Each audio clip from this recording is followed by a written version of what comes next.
Well, one thing, I got the kerosene heater stoked up in my little mini makeshift type garage thing, and I'm going to go ahead and change out this fuel pump. I got a brand new one, so I got another good one that's basically brand new that got clogged up from bad fuel. That's probably the problem with this one, and I'm going to change it out. But I have a brand new one that's never been used once, and so this thing's going to get changed out right now. Well, here's another new pump. So actually, you got three brand new fuel pumps, but this one's never been used, and you know, very simple to put in. By the way, the carburetor just came, the Toyota carburetor, so I'll probably be putting that in here pretty soon too, or real soon, maybe today, I don't know. And but I should be able to stick a bottle on here, if you know, from here, and run off the bottle, because the gas tank's out of it right now.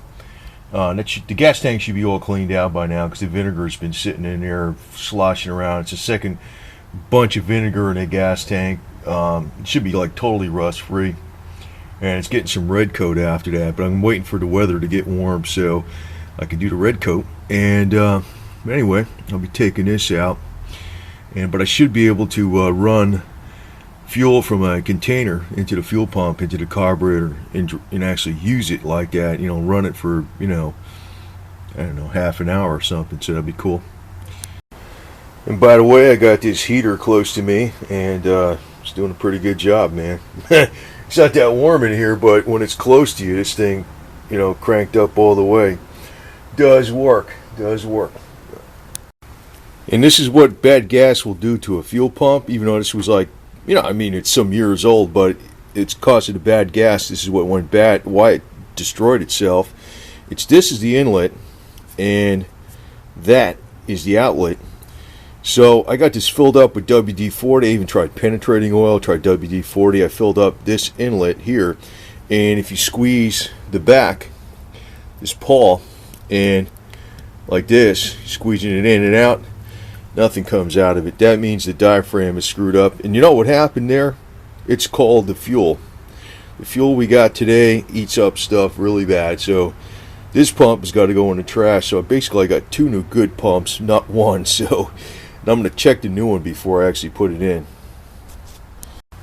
Now in this one you can see the dripping on the outlet. I put carb cleaner. I sprayed carb cleaner in it and filled it up, and I was squeezing the pawl in the back, and it squirted out fuel. So this one will work fine, just to double check it, even though it's brand new. Okay, on this you can see on the top there, you can see that there's what do you call it, that's the pawl that goes into the cam, and that presses against the lever on the the fuel pump to make the pump work. Okay, so you got to make sure that doesn't come out. It shouldn't come out.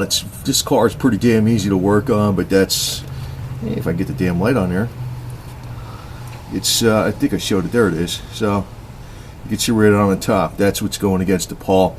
Now make sure you got everything nice and clean with the gasket and everything like that. You got to get around the bolt and make sure it's clean and all that kind of stuff. Okay, so that part's going to hit rest against the pawl. Now one thing I recommend to do, you don't need to do this, but I do this on everything.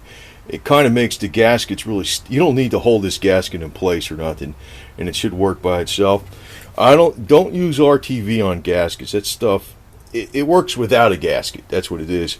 I like putting this stuff on there. If you can read it, it's high-tack spray gasket sealant. It's man, this stuff sticks them on there good as all hell. Actually, it's something you can use with gas. It's part number 80065 by Permatex, or some really old stuff out there called Indian Head Gasket Shellac. I think it's been around since the 30s. There's a reason for it, you know. RTV you can actually use if you don't have the gasket at all. Just make sure it's totally chemically clean, free of oil. Not just clean, but no oil on it whatsoever. And yeah, what I do is I spray the gasket itself. So, you know, I don't go spraying down there by the block and stuff. I spray the gasket itself, slide it on there, and that's it.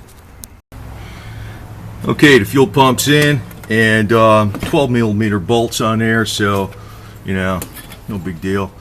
And You just got to make sure when you're putting it in, well, it's, you know, you really can't screw it up because it won't go in, but you know, you want to make sure when you're putting it in that this is not tilting down like this, because it's, well, the pawl is going to go over the top of this. I didn't do that, but I just want to point it out because I think I did that one time a long time ago.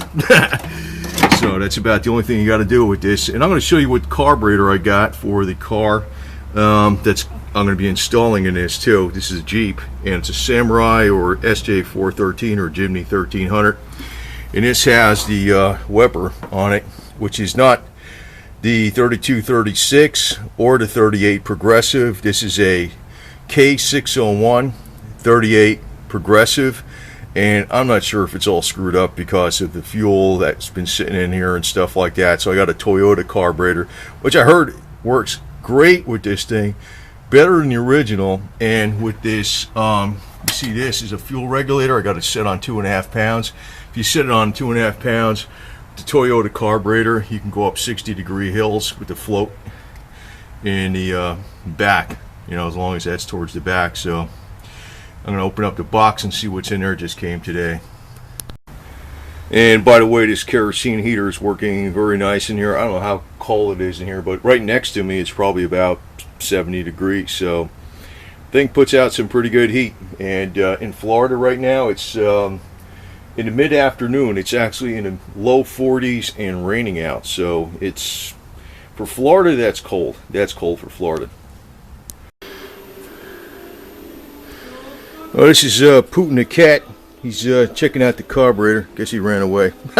But anyway, I just want to state too, also on that fuel pump, if you took your hand and you squeezed the, what the hell was it, the pawl that touches the bar, that, you know, the thing that comes from the camshaft, well, inside the diaphragm was shot. That thing was definitely shot, and bad fuel eats them up. Now they got additives you can put in the gasoline that fix them up, but you know, it's quite obvious they don't want you to have good gasoline today, right? So you got to buy additives. But anyway, this is the carb that I got for it. Probably not going to install it right away till I put the gas tank in it. And this deal has like a solenoid on it and everything too, which I am not going to hook up for, like, you know, the idle speed. But this is what this is a 1978 1188cc Toyota Corolla carburetor with manual choke. Now the only thing I got to do is on the adapter plate on the bottom, I got to modify the slight amount and fill in something with what do you call that junk? God, I forget having a, well, you know, some kind of cement. What the hell you call that? JB Weld, excuse me. And this, I got to find an adapter for this. I might have something, but I can just walk into Ace Hardware or Lowe's or something and get an adapter for the fuel inlet. And I'll go over this later in another video after I put the fuel tank in. And you want the float assembly to the back, so when you're going up a hill, you know, you can handle 60-degree hills if you're gonna ever do that. So that's what's going in here someday after the gas tank gets in there. I'll have the gas tank in here within a week because I know the weather will be good and I have to coat it and stuff.